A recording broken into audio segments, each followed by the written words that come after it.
So, for those of you guys that don't know, I recently entered a tournament last weekend called the Eakes Invitational. It was hosted by Nugget Bridge, the forefront VGC community website. Anything you need to know about VGC, you pretty much learn it at Nugget Bridge. And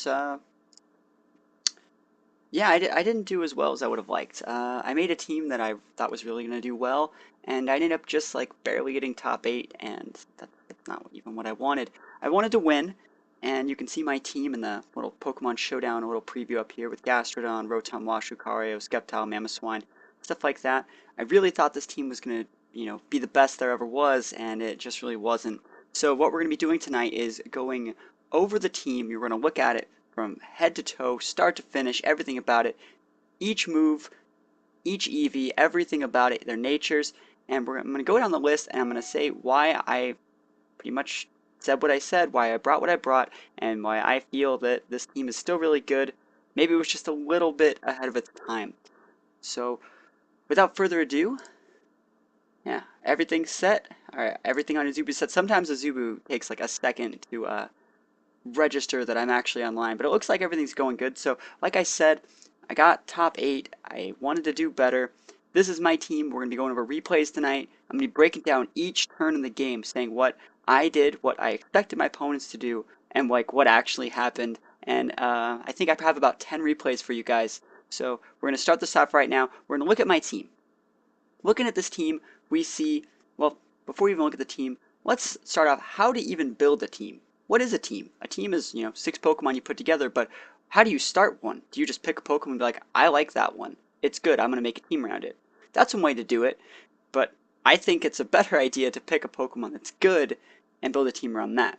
Now, with the introduction of Generation 6, we have Mega Evolutions. You can see mine is going to be Sceptile here with the Sceptile Light. Most people would assume that this is the focal point of my team. Sceptile is a great addition to my team. It fits in very well and makes it a secondary type of thing, but it's by no means the main Pokemon on my team. If anything, it's a support Pokemon supporting the true focal point, which is Rotom Heat. Potential, or more specifically, Choice Scarf Rotom Heat.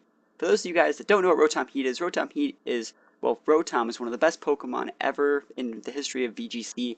It's a Pokemon that is bulky, it's fast, potentially, it's strong special attack, huge, like defenses in defense and special D, can have a wide variety of items. Rotom has been a staple in the meta for as long as VGC's been a format.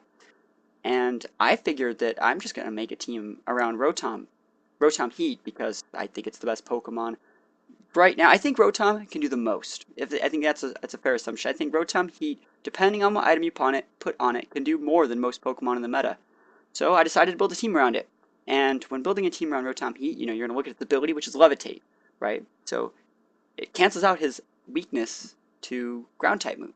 Because, obviously he's a fire and an electric type. He has a double weakness to those ground type attacks. Having the ability Levitate, which pretty much makes him float in the air, for those of you guys that don't know, makes him immune to all those moves. And it's just a great ability to put on him. Pretty much his only real weaknesses are water and rock type moves. So I built a team that, makes it hard for my opponent to use rock type Pokemon and very hard for them to use water type attacks. So my Rotom Heat is very safe, and that's just the way I like it. So what we're going to do is we're going to go into my item choice on my Rotom Heat. We're going to see that I'm using a Choice Scarf. Choice Scarf is an item that the holder speed is 1.5 times its base, but they can only use the first move you select. So what that means is if I use any of these 4 moves, Volt Switch, Discharge, Overheat, Hidden Power, Ice, no matter what move I use, I'm stuck using that move, and that's just that. I cannot change it unless I switch it out. Did my stream stop? Really? Why is my stream stopped? RIP.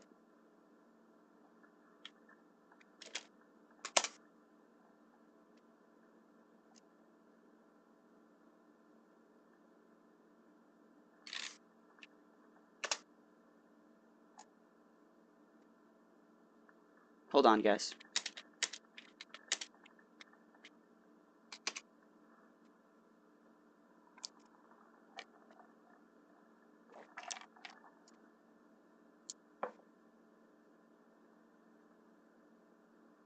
I don't even see it at all, so.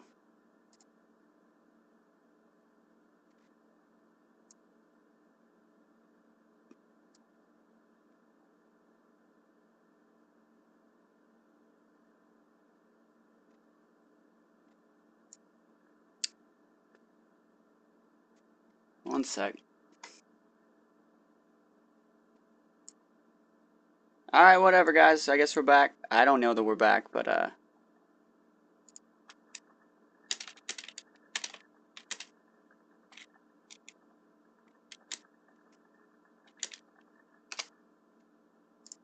Alright, so from here on out, we're describing the Choice Scarf, the item that I think makes Rotom Heat a very strong Pokemon in the VGC meta. Like I said, it only lets you select one move. So whatever move I pick, I'm locked into that unless I die or switch. And Rotom has a lot more options than most Pokemon in this situation. So normally you would expect, a fire move and electric type move. And normally if you're using a choice item, you want to use 4 moves that deal damage. So I fill those other 2 slots with a second electric type move and the ability or the move Hidden Power Ice. So my first move is going to be Volt Switch. It pretty much lets me avoid the weakness of being locked into one move by switching after dealing damage. Volt Switch is a move that has 70 base power. I'm going to stab it, which means it gets an additional 1.5, and after I use Volt Switch on a Pokemon, I can then switch out and send out another Pokemon. So this works great in my team. It sets up a lot of potential combos with Gastrodon and Arcanine, which I'll get to later. So Volt Switch is great. I like to use it on turn 1 all the time. It's one of the best moves on Rotom Heat, especially if you're Choice Scarfed, must have. Second move is Discharge. It's a very combo-based move. It's a move that hits, or has 30% to paralyze, but it hits every single Pokemon on the board. It has 80 base power, and it's an AoE move, which means it hits both my opponent's Pokemon and my partner. You may be wondering, why do I want to hit my partner? Well, I have 2 ground Pokemon on the team and a Pokemon with a Lightning Rod, which is my Mega Sceptile. Lightning Rod's an ability that whenever an electric type move makes contact with it, it gains a 1.5 special attack boost and nullifies the move. So a very cool combo potential there. It's one of my favorite leads is Scarf Rotom Heat and Mega Sceptile. People rarely do see that coming, even though it is potentially very predictable. And as the meta progresses, people will start to predict it more and more. So Discharge must have on this guy, great for finishing off games and getting those little 30% chance hacks. Next move is going to be Overheat. Obviously the reason why you use Rotom Heat is you want to be able to one-shot stuff. And this base 130 power stabbed Overheat is exactly what you need. Now Overheat, think of things that are super common that check the rest of the Pokemon on my team. Amoonguss is definitely a threat, and Mawile, Mega Mawile was the best Pokemon in VGC 2014 near the end at Worlds. So Overheat checks Pokemon like that and pretty much gives them a big no, no, no. You guys gotta go somewhere else until this is gone. Overheat's a great move, great coverage with the electric typing because, most grass types wall out the electric moves that you have. Overheat lets you bypass that and you stab it. Great move to have on this guy. I love using it. Last but not least, we have Hidden Power Ice. Hidden Power is a move that is based off your IVs, which is random stats that you kind of get when you're created. You can influence them a lot to make it show you, so you get the hidden power that you want. But this is a move that has 60 base power and it just has ice typing. And why is that good? Well, there's a lot of Pokemon that have a 4 times weakness to ice typing. Most dragons do. Salamence, Mega Sceptile, Landorus, those are all huge Pokemon that have 4 times weakness, Gliscor. I can go on for a while. Like, there's a lot of Pokemon that have a really big weakness to ice that you can exploit using Hidden Power Ice. And the fact is, most players just aren't going to expect you to have a Choice Scarf. So Hidden Power Ice, great move on this guy. I think there's another problem with the stream. Why are there all these problems? This is so weird. Yeah, I'm not like dropping frames or anything. It's just like not happening. Let me just check the stream. So we're pretty much done covering Rotom Heat. I know it's taken a while.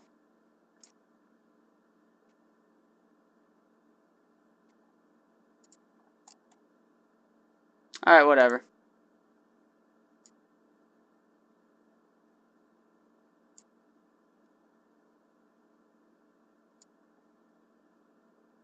I'm just going to keep going. Next thing we have on the list is going to be its EV spread. EV spreads are very important. It's what makes a Pokemon good. EVs are hard to explain if you don't already know what they are. EVs are a thing that you can put each Pokemon gives an EV. If you kill a Lucario, it's going to give you like 2 EVs in attack.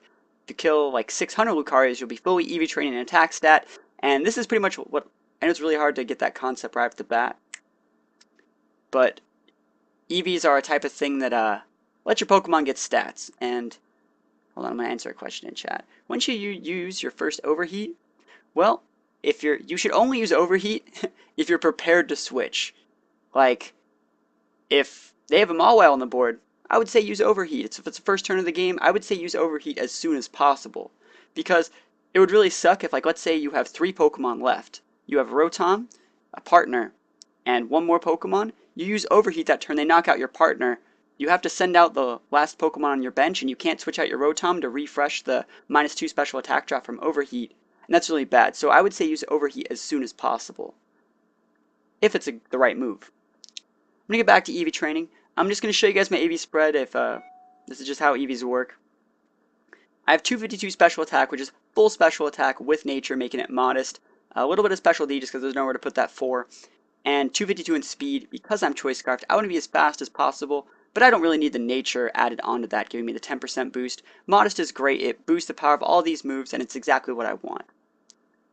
Alright, so that is Rotom. That is the core Pokemon of my team, and from here on out, it's going to be a lot easier to describe the rest of my Pokemon, knowing that I want my Rotom to do well. So next Pokemon on the list is Rotom's best buddy. It's going to be Gastrodon, a Pokemon that was not legal in 2014. Gastrodon is a Pokemon that's ground water type, so great typing, only really weak to grass type moves, but does have a 4 times weakness. Luckily, the rest of my team kind of covers up for that. So Gastrodon's going to be holding a Citrus Berry. It restores a 4th of your HP when you're at half HP or less. It's just a kind of get out of jail free card. It's like, unless they one-shot you, you're pretty much going to be sitting around 60%, which is exactly where you want to be. This is why Gastrodon's good. Its ability gets Storm Drain.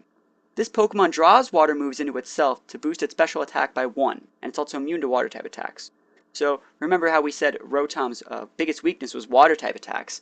Well, Gastrodon draws all the water moves on the board into itself and boosts its special attack. So one of the cool things you can do is go for a Volt Switch with Rotom into your Gastrodon, and you know they're bringing that water type attack, or a rock type attack, which Gastrodon just resists, and they just goes right into Gastrodon. He's super strong, and there's nothing they can do about it.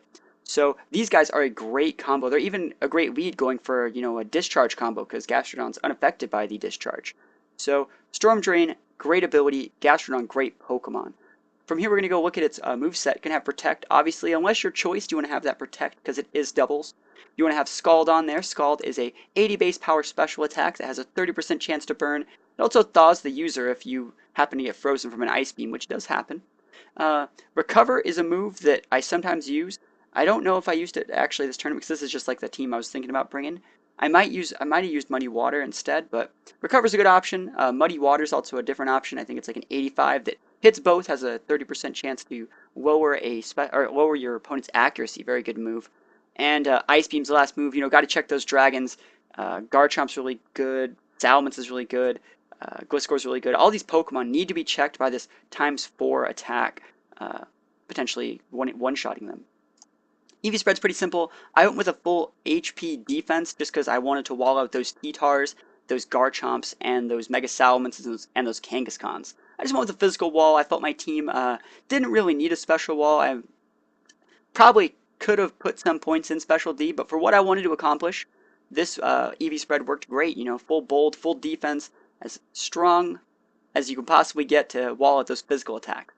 So that is my Gastrodon, Rotom's #1 buddy. From here, we're just going to move on, keep on going to Lucario. This is a Pokemon that I used at the very end of last season, VGC 2014, and Lucario is a great Pokemon, but I think now that the meta is shifting into having the, I would say, Pokebank Pokemon legal, Lucario is just losing its style. Pokemon like Cresselia and Landorus really hurt this guy, really wall him out, and there's nothing he can really do. Lucario's going to have a Sash, which means if he's going to be at full health and he gets one-shotted, he's going to live at that 1 HP, which is exactly what you want on this Pokemon. He has that inner focus, so he can't flinch, which means he's the perfect thing to lead off against those pesky fake-out users, and Mega Kangaskhan, which is pretty much why I brought him. His moveset's going to be Protect, obviously got to have that for doubles. That 120 base Close Combat, which lowers your defenses by 1 stage, but is super powerful and has that great 100% accuracy that you're looking for. After that, I feel Extreme Speed is actually better than Bullet Punch right now because of the ×2 priority that you normally wouldn't have. There's Extreme Speed. Yeah, 80 base power move. times 2 priority, which means it goes faster than, like a Talonflame Brave Bird, which is actually really important, or like an Ice Shard, or a Mach Punch. These are things that you need to be able to outspeed in this meta, and the 80 base power exchange speed does just that. Last move is the reason why you have him in the team in the first place. It's going to be a move called Follow Me. What Follow Me is kind of like Storm Drain. Whereas Gastrodon's ability Storm Drain draws all water type moves into it, Lucario's Follow Me is a move that you have to use. It goes off your base speed, it does not. It goes at the start of the turn. I think it's just a priority like one or two. So it doesn't. I don't actually know if it goes before Fake Out, but it's fine. It doesn't matter. Follow Me happens, and it sucks in all the moves to target Lucario.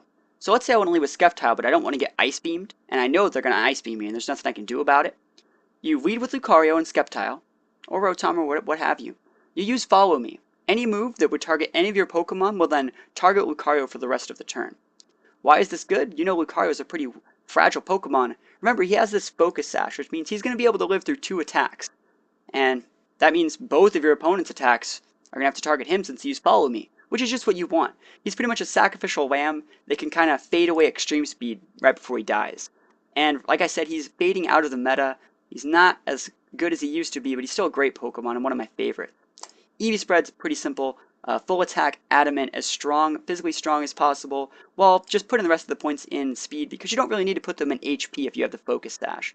Very simple set here. Anyone can use this and get great results. On to the next Pokemon on my team, we're going to see Skeptile. My Mega goes into Mega Skeptile with the Skeptailite, and doesn't really matter what ability you have here. You can't really use either of them. Technically, Overgrow is the best one. In case you don't Mega, it powers up the power of your grass moves by 1.5 if you're at a third or less. Now, why do I use Mega Skeptile? Once you Mega Evolve, he gains the ability Lightning Rod, which is kind of similar to Gastrodon's Storm Drain, except for it works with electric attacks. It's going to suck in all electric attacks on the board that are single target, and it's going to boost his special attack by 1.5. He's also immune to electric attacks while he's Mega Evolved. So why is that good? You can proc it with your Rotom's Discharge. That's the main combo. Also, other Rotoms are really common. Thundurus is really common, and Skeptile is a very unused Pokemon. We're going to see in a lot of my replays, I'm going to try to make it work. My main thing in using Skeptile was I wanted to be the first person that used Skeptile in a major tournament. And if you want to call this a decently sized tournament, go for it. I think I proved that what I wanted to prove with Skeptile, and I was the first person to use one on stream with it, so that was pretty cool. Skeptile has a ton of weaknesses. It's very fragile. You need to pretty much pair it with Lucario if you don't want to die, and it can also just miss with like Leaf Storm and its other moves. So I have a bunch of complaints about it, but it is one of my favorite Pokemon, and it is a very niche pick. So Skeptile, great pick. We're going to keep on going into its moveset. Got to have that Protect since you're so frail. Leaf Storm, 130 base, 90% accuracy. It's just like Overheat, but a Leaf type attack. And I miss this move, 90% like accuracy. I miss this move all the time, and there's like nothing I can do. I mean, I use it on like a Politoed, and I'll just miss, and then he'll Ice Beam me, and I die. But it's 90% chance. I mean, there's nothing else I can really do. I picked the right move and just happened to die for it. Next move's gonna be Dragon Pulse. He's gonna stab it with his Dragon typing he gains after Mega Evolving. 85 base power, not the strongest, but it gets the job done, especially after you have a proc from a Discharge on your Lightning Rod. Last move is a move I rarely use, and it's Focus Blast. Focus Blast is a 120 base fighting move, 70% accuracy. It's very, very low. You rarely ever want to use this move, and has a 10% chance of lowering their special D by 1, but that doesn't come into play that often. Why do you have Focus Blast? Well, Pokemon like Heatran are very, very common. Heatran's a very good Mega right now, and Kangaskhan's very good. So is Tyranitar, who also gains a special defense boost while in a Sandstorm. He also commonly carries an Assault Vest. So every once in a while, you're going to be in these situations where like Leaf Storm's not enough, Dragon Pulse is not enough. I need the one shot now. And if you have like a Focus Blast on a T-Tar or a Focus Blast on Heatran, it's not even like I need the one shot now. It's like those are my only options. I cannot even get close to one-shotting this Pokemon with my other moves. I have to go for Focus Blast, and that's why you have it. It's not the best move. Don't hate on me if you're using Focus Blast, but it's just there for the dire situations. EVs are going to be very simple. I'm going modest, and it's almost exactly the same spread as my Rotom Heat. Full special attack, full speed. This guy gets super fast after Mega Evolving. Remember, once you Mega Evolve, it takes a turn to then add the speed stat because speed is calculated at the beginning of the turn. So you usually want to Mega Evolve and protect the first turn just to make sure you're faster than everything on the second turn. Sometimes you want to mix it up and try to get greedy and try to attack when they expect you to protect. That's a little bit of advanced tech, and it's a very greedy play. So I don't recommend always doing that, but you'll see me go for it a couple times this tournament. Sceptile's a great Pokemon, really cool Mega. Had a lot of fun using it. Move on to the next Pokemon. It's going to be Mamoswine, one of the all-stars for the past 2 years in VGC. This guy's going to be a ground ice type with the ability Thick Fat, cutting the power of fire and ice moves in half, so he's pretty much not weak to fire type attacks. He's pretty bulky, but he's no tank. Not mine. Not my Mamoswine. So I'm going to be making him hold the Life Orb. Mamoswine's a Pokemon that can hold a multiple wide variety of items. Well, he can only hold one, so multiple is the wrong word. But a wide variety of items. He can hold a Focus Sash. He can hold a Choice Scarf, a Choice Band, a Lumberry. I'm opting to go with a Life Orb, a move that boosts the damage of the move that I'm using, or the power of the move that I'm using by 1.3. It's really good on the Earthquakes, not too good on the Ice Shard. So the stronger the move you're using, the more of a boost you're going to get out of it. So it's not the most optimal move. It also does 10% of your max HP to you after the attack. I just didn't want to go with a defensive item, as in like a Lumberry or a Focus Sash. I wanted to go with an offensive item that could still leave me open to using Protect. See, if you're Choice Banded or Choice Scarfed, you can only use one move, and there's no room for Protect in a set like that. So I wanted an item that would give me a little bit more offensive pressure, while leaving me the option to use a wide variety moveset. So my moveset is going to be Protect. Like I said, I really wanted that on this Pokemon. Ice Shard, priority move, Stabbed, boosted a little bit by that Life Orb. Great choice, staple on this Pokemon. Icicle Crash. Some people like to go with Icicle Spear. It's a move that can hit like 2 to 5 times, and it has like a 25 base power. It's potentially stronger than my 85 base power Icicle Crash. This move has 30% chance to flinch, and I just feel that this is just the better move. Some people like Icicle Crash because it can break sashes, but I just like, Icicle Spear because it can go through sashes. I just like Icicle Crash. It's just a preference of choice, I would say. Last but not least, best move on this Pokemon is that Stabbed Earthquake, hitting every Pokemon on the field, even yours. It makes him a great pair for Rotom, because Rotom can pop that Discharge, which hits everything, won't hit your Mamoswine because you're a ground type, and Mamoswine can go for Earthquake, hits everything, won't hit your Rotom because Rotom has Levitate. This is an old school combo from the beginning of VGC, and it's very predictable. It's very, very predictable, but you just don't see it. Even if I were to lead with Rotom Mamoswine, like right now, there'd be people joking. They would say like, oh man, I wonder if he's going to EQ Discharge, because that's so old school. Because you just don't really have room for Discharge on your Rotom sets anymore. I do like the mechanic of EQ Discharge. I think it's not that dated, and it can definitely pull back games that have been lost. Alright, so that's Mamoswine's moveset. We're going to move on to his EV spread. Kind of similar to Lucario's, just a little bit faster. Full attack, full speed, with Speed Nature giving him a 10% boost in speed. What is this for? Well, there's a lot of Pokemon like Landorus, like Heatran, like Salamence, potentially Mega Salamence, that they try to cheat a little bit. They don't want to put full into speed, but they just want to put enough into speed to outspeed certain threats, and they want to put as much into HP as possible. And when they see Mamoswine, they expect him to either be really scarfed, super fast like that, or just full HP slow. I go for somewhere in between. My Mamoswine is not a tank. He's very fragile. If you hit him, he's probably going to die. Probably also because he's taken half his HP with his Life Orb. But, yeah, very fragile Pokemon. Not as fragile as like Lucario, I would say. He can live through a move that's not super effective most of the time. But I like the Jolly one. This was originally a singles set that I was working on, and so that's why I'm more comfortable with the Jolly set. I have a question from the chat. Do I think Protect is balanced now? I think Protect has always been balanced. I don't think there's any changes to Protect that would make it unbalanced before versus now. I think Protect is a must in doubles. So we're going to go on to the last Pokemon here before we get into the replays. Going to be Arcanine.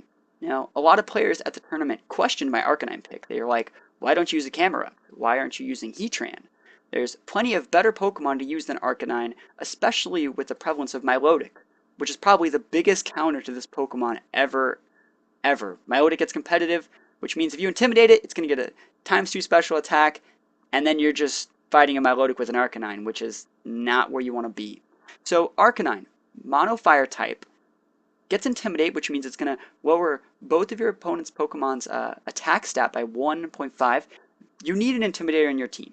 You just need one. That's the way you play doubles. It's hard to play doubles without having an Intimidator. So, in Arcanine's mind, his item's going to be a weakness policy. Now, this is where a lot of players thought that I went crazy. They thought that this is never going to work, man.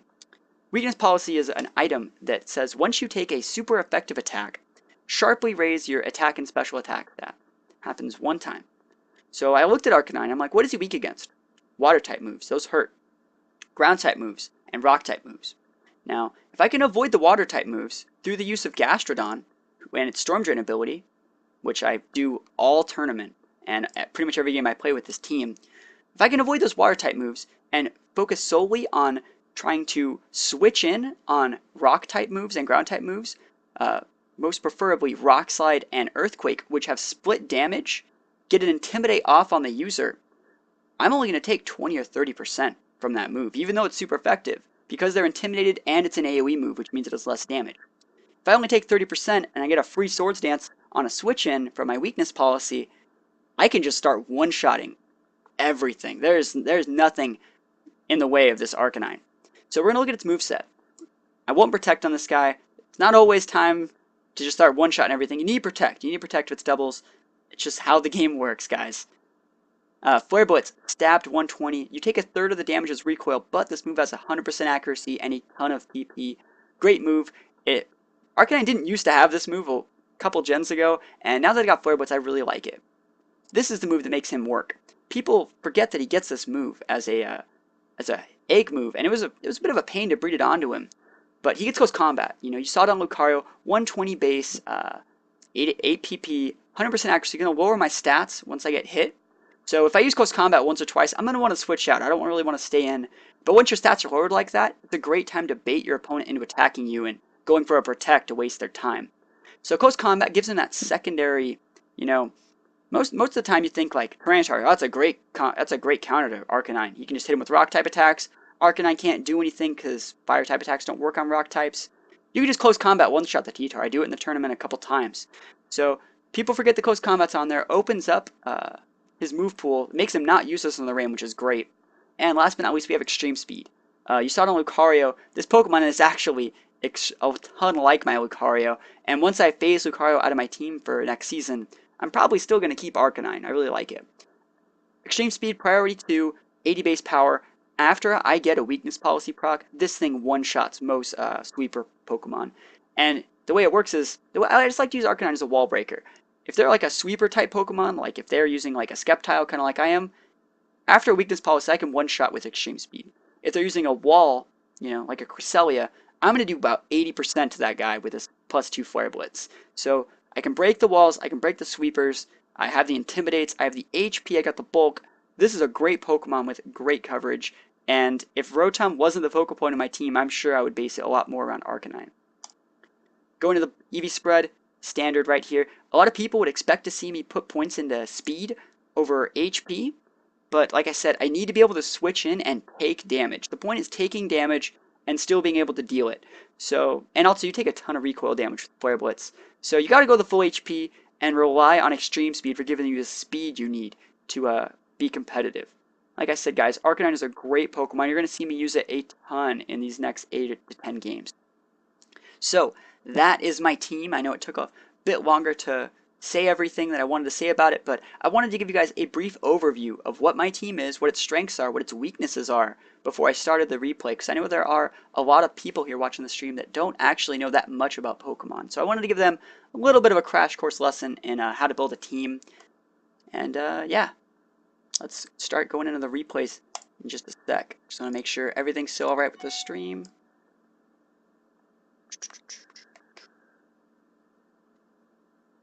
Alright. So, That's our Pokemon. We're now going to... Is the stream still here? Hell. Just one sec, guys. Technical difficulty.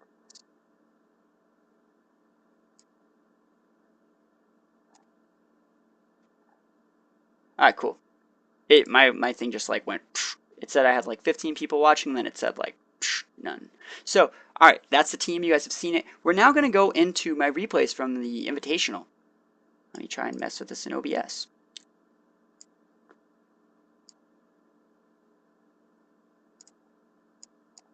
Alright, not that battle. There we go. So, this is my battle from round 1 of the Invitational. Now, I'm just taking like I just like screenshotted the, not screenshot, I just copied the video. But anyways, this team that I'm going to be fighting against, let me get this all ready to go, is probably my biggest counter. It's like Politoed, Ludicolo, Gothitelle, Salamence, Kangaskhan, and like something else like super lame. I think it was like Zapdos or something. It was just like a ton of Pokemon I did not want to deal with. And like I said, I have Gastrodon, right? Gastrodon counter the water types. But these teams really, once they know that they need their Ludicolo to kill my Gastrodon, they play a lot smarter. So like I said, this is my very first game, and all these games are going to be best of 3. Now, one thing to note, this is going to be the biggest thing I want to get across out of this whole stream. VGC tournaments, up until like top cut, are best of 1. Gimmicks are very, very useful in VGC. A lot of my Pokemon use gimmicks. You know, Weakness Policy Arcanine is only going to work once. Choice Scarf, like full Glass Cannon Rotom Heat, that's only working one time. So best of 3 format, not the best format for this team, and I probably should have put a lot more thought into that other than just thinking, how can I get a free win? Not even a free win. How can I guarantee a win and have them not be able to do anything about it, but then know everything about it and be able to counter me the next 2 games? Because like I said, I didn't get the results I wanted. I got knocked out pretty early and then kind of fought around in the loser's bracket for a while before I ended up getting top 8. So bad format for best of 3. It's not like Smash or like, you know, StarCraft or League where you can't change your pick. You can't change your team. You bring your team and that's your team. And that's how the cookie crumbles. If I could have brought 2 teams, I definitely would have. That would have been a lot more fun. But yeah, best of 3 format was not this team's forte, and you will see that in these games. So we're going to start this thing off. We see I have Arcanine Rotom, and that's a team I really wanted to lead with, leading off against Ludicolo Politoed. And this is probably my biggest counter. Look, he has 2 freaking water types versus my 2 fire types, which means it's a huge bait for Gastrodon to come in. Remember, guys, Gastrodon has that Storm Drain. It's going to suck in all of the water moves on the map and eat the Fake Out from Ludicolo. It's going to proc at Storm Drain, give it a 1.5 special attack, and right here, I'm going to pause it. I'm going to be pausing a ton, guys. Gastrodon commands dominance of this board. Politoed. We already know Politoed can't do anything else. Politoed has Ice Beam. That's not doing anything here. Even if it Ice Beams either of my Pokemon, I can Flare Blitz to thaw the ice. I can Scald to thaw the ice. And it's not. It already also gave me a plus 1.5 special attack. He's probably going to switch with Politoed. So right here, I'm going to ignore the Politoed. Ludicolo, on the other hand, is Gastrodon's biggest counter. So since Politoed can't do anything, and we know Ludicolo counters Gastrodon, that means if I use Protect with Gastrodon, if I just Protect or Switch or just do anything to make it so Ludicolo is not doing anything to my Arcanine, that means Arcanine can attack Ludicolo for free. And there's nothing my opponent can do about it. I have complete momentum right now.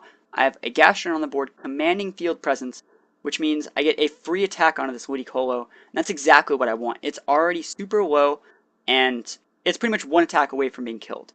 So we're going to see right here, I'm going to try and do that. I switched in with my Gastrodon effectively. I'm going to go for the Protect.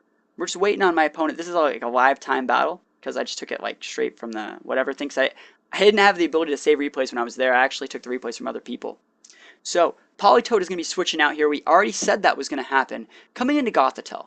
Now Gothitelle is a super bulky psychic type that has the ability Shadow Tag, which means all my Pokemon can't switch unless I'm a Ghost type.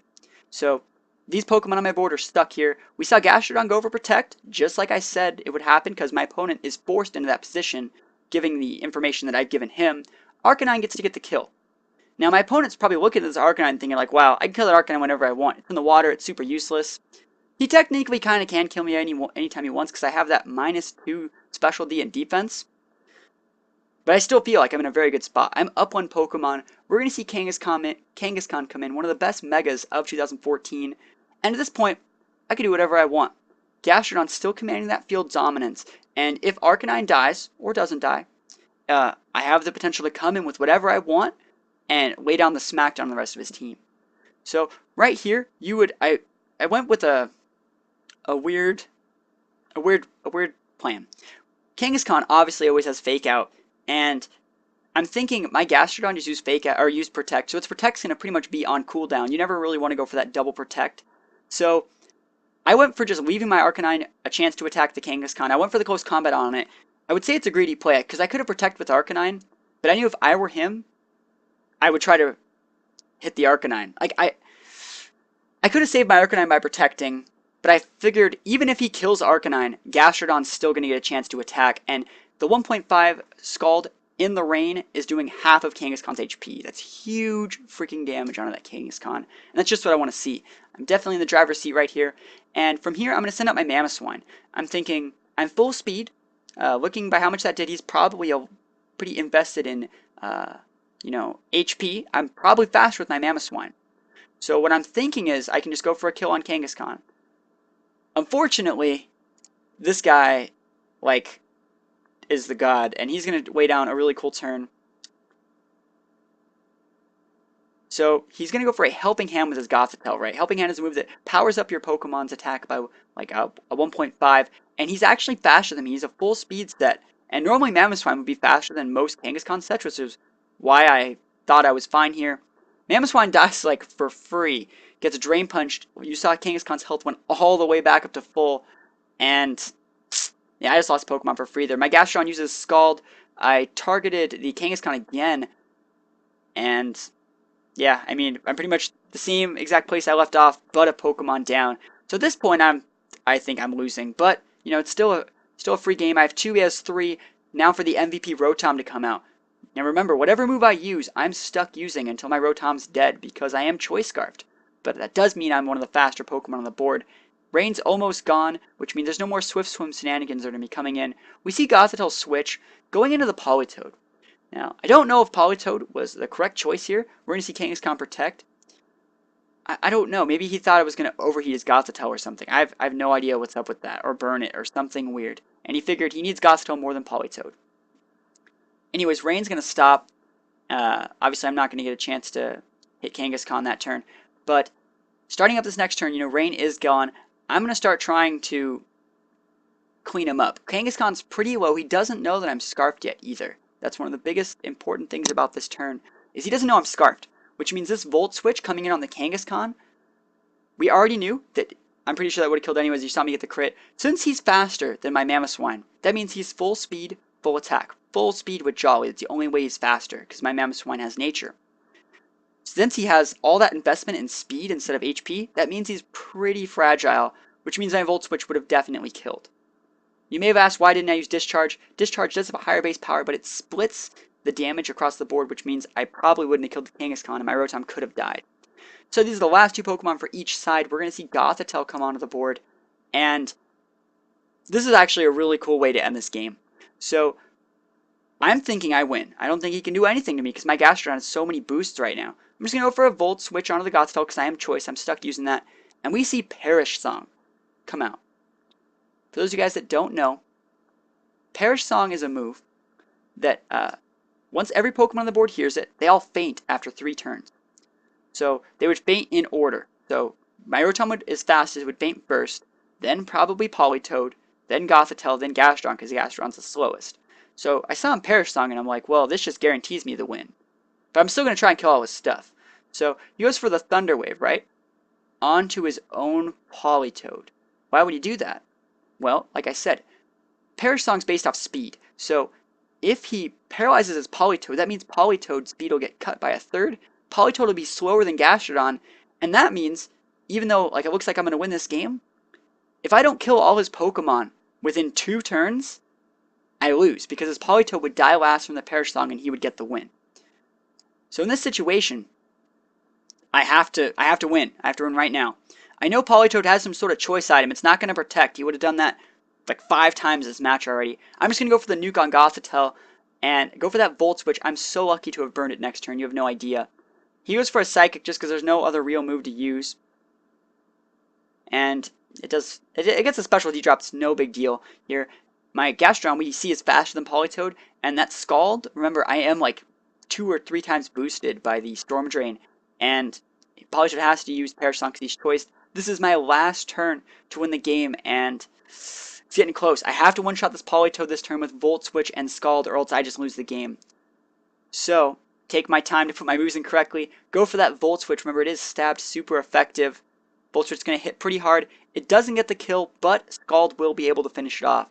So, very, very, very close game in my first game of the tournament. This was on stream, and, you know, like I said, if this was a regular VGC, I won. I won the first round, going on to round 2. There's nothing my opponent can do about it. I win. I don't got to deal with that team that counters mine again.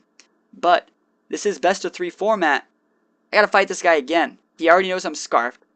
He already knows like how my Gastrodon works, how my playstyle with Gastrodon works.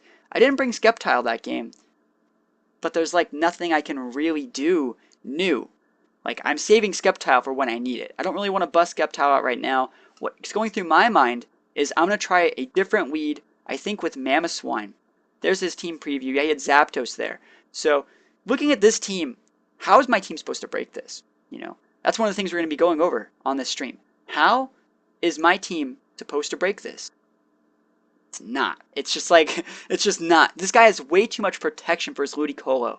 And by game 3, once this guy actually realizes that if he just sits back on his Ludicolo, he wins. So, I'm thinking his Mega's Kangaskhan, and that's probably a Choice Scarf Salamence. That is a mistake on my part. We're going to see Mega Salamence this game, guys. We're waiting for this guy to finish up his team preview. You got like 2 minutes to do it. So in this time, while it's counting down, I'm just going to keep talking about the games.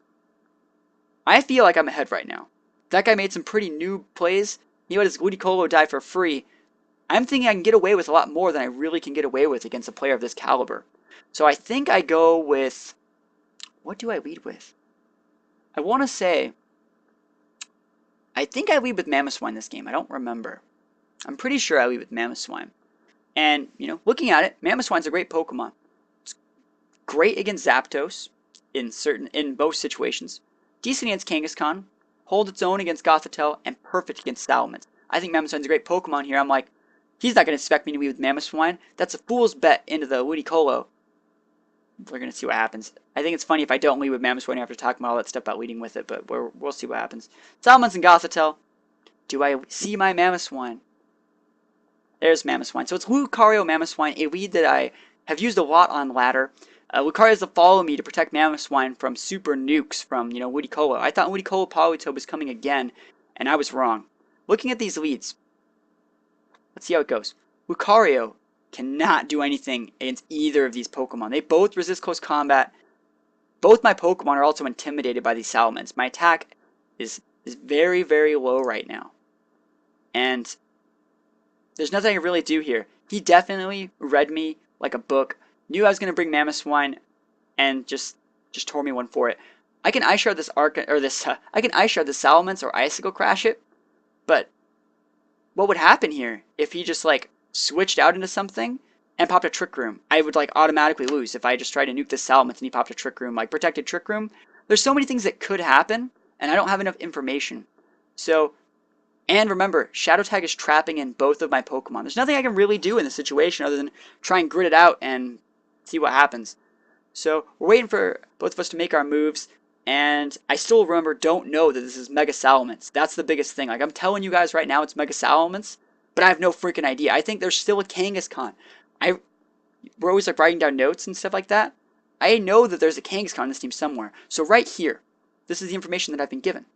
I've seen Gothitelle, I've seen Salamence, and I've seen Politoed. And this is where I think I win. I've won. My opponent did not bring their Ludicolo. He brought Kangaskhan. Why wouldn't you bring Kangaskhan? It's your Mega. It's one of the best Megas in the game, and it's pretty damn good against my team. So I'm thinking I've probably won. He's been giving me a ton of false information, and he's been playing me like a fool.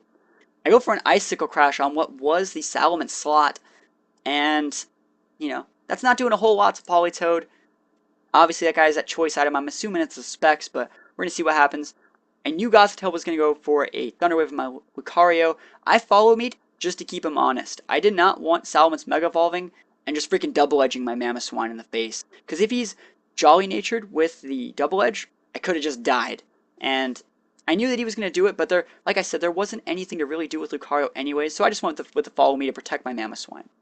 This turn I'm going to switch it over and actually use Protect on Mamoswine, and I just kind of hope my Lucario dies. I think I go for a close combat, yeah, onto Politoed just to get some damage in, but I just hope he kills me. Please kill me, so I can send out a different Pokemon. Didn't actually happen, oh well. I want this guy to die as soon as possible. I think I go for an Exchange Speed here. I haven't actually looked at these games since the tournament. But you'd think I would want to go for an Exchange Speed here on the Politoed and an Icicle Crash on the Gothitelle. If you're looking at it like this, things might start to come my way again. Luckily, I don't get paralyzed, and I do get the Exchange Speed off on the Politoed. And this is something I could have played differently. Remember, I don't think there's a Ludicolo, but I still should have been using my Protects to waste time on the Rain Dance. Like, the rain only lasts for a certain amount of time, and once it's gone, you know, I'm not really countered by Ludicolo anymore. We're finally going to see Lucario eat that second Psychic, and it barely kills me. And right now, I'm actually remembering from the tournament. I'm thinking, I'm fine. Thank you for killing me. But it probably would have been better if he didn't kill me, so I could have used like a Fade Away Follow Me. It's alright. So, I'm going to come with my Rotom. I'm thinking Salamence is coming back out. And this is where Ludicolo comes on the board. And I have nothing. I have nothing for this. Remember, I can't switch because of the Gothitelle's, Shadow Tag. My Mamoswine's been intimidated. Like, I thought Salamence was coming out. I was just going to HP Ice Shard it and go on with my day and sweep him up and just save my last Pokemon to wall out his Kangaskhan and be fine.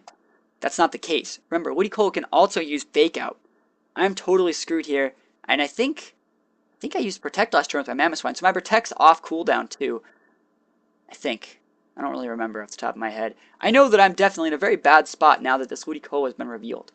We're also going to see Gothitelle go for a Helping Hand, and I'm just praying he leaves my Rotom alone. But he doesn't. He knows that my Mamoswine is utterly useless after being intimidated so many times, and that Rotom, he already knows it's Scarfed, so he knows that that's the check. I go with an Icicle Crash here. Luckily it hits, but I'm so weak right now that that's barely damage like worth writing home about on Ludicolo. Because unless you kill the Ludicolo, or get him into that red so you can Ice Shard him, it's not worth it. So Gastrodon's going to come in. It's my last real Pokemon to use, and this is how it's going to work. I have to double Protect here and wait out the rain. I should have been doing this the whole time. So he's going to withdraw Ludicolo, and this is where this guy like makes the biggest play of the match. He goes into the Salamence. He knows I'm going to double Protect because I can't risk getting Giga Drain with my Gastrodon or getting like, I don't know. Like, I can't risk it. I can't, like, because Ludicolo can carry other moves, too. I haven't seen his other moves. I'm already ticking myself down with the Life Orb, and I have to preserve myself as much as possible. So, Salamence is going to come in. He's going to go with a Psychic. And at this point, this game's over. I'm trying to bleed him for as much information as possible. And this is where I actually get, like, a really big tip that I don't think he had to reveal. I think he could have just sat on that Ludicolo and probably won the game. But we'll see what happens. You know, right here I'm thinking that he still has that Mega King until this. Like, I know Mega King isn't in this battle, but I thought that was his only Mega. Now I know there's Mega Salamence. And Mega Salamence changes everything. Because what's going to happen in Game 3? How do I bring Pokemon for Game 3? Sceptile is a great counter to Mega Salamence. It's not that great against Kangaskhan. It can Focus Blast it, but I can also die to like a +1 Sucker Punch. You see I went for an Ice Shard there, and I didn't do like any damage. I've been intimidated twice. My Mamoswine goes down to the AoE Hyper Voice. We also see that he's a special sweeper Salamence. That's a great tell. I'm very happy to bleed him for this much information and, you know, see this much of his movesets. And I go for an Ice Beam. You know, I'm showing Ice Beam, but it's expected on Gastrodon. At this point, he's going to send out his Pokemon, his Ludicolo, and I'm just going to run. There's nothing I can really do here. There's nothing I can do. Ludicolo is going to Giga Drain me, and that's it. So I'm not going to waste anyone's time. Remember, this game is being streamed. We're on a tight schedule. I'm just going to run. I'm always the type of guy. I'm not a guy that scoops early, per se. But in that situation, there's like Giga Drain's 100% chance. It's going to kill like 4 of my Gastrodons. So, didn't want to waste the time. Just scooped right there. Gastrodon didn't deserve to die. So that was game 2. Remember, I said my team's not good in this best of 3 format. I don't have as many other strike. I don't have a second Mega like this guy does. How am I going to mix it up for game 3? We're seeing his team. He still hasn't brought that Zapdos. I know why he didn't bring Zapdos, but right here, all I'm thinking is, what Mega is it? What Mega is it? Is he going to do that same lead as last game? Or is he going to mix it up and go back to, if he goes Politoed, Ludicolo, I'm going to wreck him. And remember, I'm also on stream. I'm a guy who likes to show off on the stream. I haven't used my Sceptile yet. And I'm like, what if I just lose here and then lose first round losers and I'm out of the tournament? I need to show this Sceptile right now since I'm on stream. I'm bringing Mega Sceptile this game. Like why I wanted to bring it. I got to test it sometime. This is one of my worst matchups, but I got to do it. It's good against Salamence. It's good against that's it on this team. Bad against Ludicolo. You could say it's good against Politoed, but I could always miss. Like my Leaf Storm, if he's Scarfed, I'm screwed. I know he's choiced, but he hasn't really done that much to really show what choice item he has. So I'm going to try and stick it out. I'm bringing Mega Sceptile this game, but it's not going to go well for our hero. And we're just waiting on him to pick his team. Takes a little while. A lot of players like to take the full time. I usually get my teams previewed pretty fast. Like, I know what I want to bring. I know what I did wrong in past games. And the thing is, I'm still forced to bring Gastrodon. I have to bring Gastrodon. Against this type of team, Gastrodon's my only Pokemon that won't die to Kangaskhan, won't die to Zapdos, won't die to Salamence, and can check all of them. It's a great check to Ludicolo. Gastrodon is a Pokemon that this whole game is like, if I kill Ludicolo, I win. If he kills my Gastrodon, he wins. That's how this game goes. He's going to go with the same leads as last time. And right here, I'm like, well, I lived a full life. My leads aren't terrible, but what do you do here? I'm going to pause it and talk about it. What do you do here? Do you actually go? He knows you're Scarfed, but he doesn't really know what your moveset is. There's no rain on the board yet. You can pop a Overheat if you want to on that Gothitelle. You can pop a Discharge to activate your Sceptile's Lightning Rod. But, is that the right option? Do you want to go, like, I'm right here. I know that I'm stuck, either way, using HP Ice. I know that that's my life now. I can't really use Volt Switch and Mega Evolve, because then Sceptile's Lightning Rod will suck in the Volt Switch, so, like, that's not an option. My options are Overheat on Gothitelle. Not happening. I'm not doing that. That's not what I want in my life. Discharge, which hits both of them, procs my Lightning Rod, which is something I definitely want to do. But since I'm planning on protecting this turn with Sceptile, I was just planning on it. I don't know that much about this Salamence at all. And I know it's Mega, but like, it's a very gray area. I don't want to throw the game. I'm protecting, which means if I use Discharge, I'm not going to get the proc anyways. I kind of want to go for the HP Ice on the Salamence for the one-shot. You know, make the game an automatic win right here. Because if I one-shot that guy with HP Ice, I can steamroll it from there and potentially just... Because Gothitelle is going to stay out here, which means he has to send his stuff out one at a time. He has to send out Politoed, then switch out something and send out Ludicolo, which means I can kind of just nuke them in little patches. So, you can see what I'm going to do from my little analysis right there. I'm going to go for the gutsy play. I think we're going to see me Mega Evolve first, just because I want to get that speed for next turn. But I'm going to go for it. I'm going to go for that stupid HP Ice. The most predictable HP Ice in the history of the game when I should have just Discharged. I think Discharge would have changed the game completely. I should have probably Discharged and Dragon Pulsed the Salamence. Looking back on it, I know he's not going to Trick Room. What's he going to do? Worst case scenario is like Helping Hand on the Salamence, and I'm faster. So this is definitely my fault that this happened. Like, I should have just went for a Dragon Pulse on the Salamence slot and a Discharge. That would have killed the Ludicolo. It would have potentially paralyzed the Gothitelle, and it would have procced my Lightning Rod. Definitely my fault. I played this incorrectly. It's probably like Game 3 getting to me. But at this point, I still don't think I'm terribly behind. I think I would have been in a huge lead if I went for that, which is what I normally do. I don't know what about this land changed it. If I was just on ladder, I would have been like, Discharge Dragon Pulse all day. That's my life. That's the combo. That's what the team is about. We see Ludicolo took like nothing from that HP Ice, and I'm gonna pause it right here. We saw how much damage he took, right? So that's a 60 base power move from a Pokemon that has 331 special attack, level 100. So I'm gonna do a second one of those, and then a Leaf Storm. And if I do not kill Ludicolo with this Leaf Storm, I automatically lose the game. The game's over. It's over. Because Ludicolo is going to Ice Beam my Sceptile. My Rotom's still stuck in here using HP Ice. And the game's over. Literally, there's nothing I can do. So, what we're going to do is we're going to go. We do decent damage. I think it's a little bit higher end with that HP Ice. So that's two 60 base power moves to like a 120 base power move on a Pokemon that's a lot weaker than Sceptile. I'm thinking I definitely have a shot to kill with its Leaf Storm if it hits. So we're going to unpause it. Sceptile's going to go for the big Leaf Storm. Super stabbed, 130 base. I don't get it. I don't get the kill with the Leaf Storm. He gets to fire off a free Ice Beam. And from there, you know, it's going to be a few more turns, but how am I going to win? He's still out of Ice or HP Ice range, and I'm eating a Psychic. He can still, like, HP, or he can still go for, like, Helping Hand on his Ludicolo if I send out a slow Pokemon. Looking back at my team, I have, like, Gastrodon. I have nothing left. I have to send out, like, I think I have like Gastrodon here. I think that's my Pokemon that I send out. Is that really what I say? Yeah, it's Gastrodon. I think I had Arcanine, and it wasn't even Arcanine. It was I think it was Mamoswine. Maybe. I sent out my Gastrodon here, and the game's already over. Like, we didn't break the wall. We got walled out by Saltwest Ludicolo. Luckily for us, he switches. Goes into his Politoed, which is even worse. He's just going to come back after he's faster. And I'm still stuck. The thing is, I'm stuck in here with this Choice Scarf Rotom. And I should have chosen Discharge. I could have been discharging the board every single turn. Just nuking it. I brought the perfect team to spam Discharge, and I didn't pick it. So this is all my fault. I'm not saying like, oh man, I hate my opponent. He's such a scrub using good Pokemon. This is my fault. I played this battle incorrectly.